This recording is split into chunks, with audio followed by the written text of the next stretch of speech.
नमस्ते, मेरो नाम सोनिया बुढा हो। म कक्षा 7 मा पढ्छु, पाइनर्स एकाडेमीमा पढ्छु। म तेजराज भट्टराई, पाइनर्स एकाडेमी कैलालीको भाइस प्रिन्सिपल।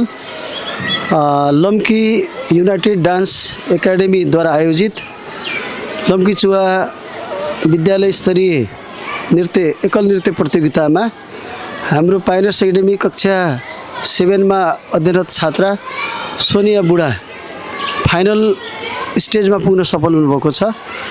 नानीको उज्जवल भविष्यको कामना सहित आगामी फागुन 2 गते हुने फाइनल राउन्डमा पनि प्रथम बन्नका लागि विद्यालय परिवारको तर्फबाट हार्दिक मङ्गलमय शुभकामना व्यक्त गर्दै नानीको डान्स एकाडेमिक जीवन सफलताको म हार्दिक शुभकामना व्यक्त गर्न चाहन्छु। उक्त फाइनल राउन्ड फागुन 2 गते भल्कामा अवस्थित ग्लोबल स्कुलमा 2 गते फागुनमा हुने भएको हुनाले डान्स प्रेमी अभिभावकज्यूहरू सम्पूर्णमा उक्त कार्यक्रममा उपस्थिति भई नानी बाबुहरूलाई हौसला प्रदान गरिदिनु हुन पनि विद्यालय परिवार हार्दिक अनुरोध गर्न चाहन्छ।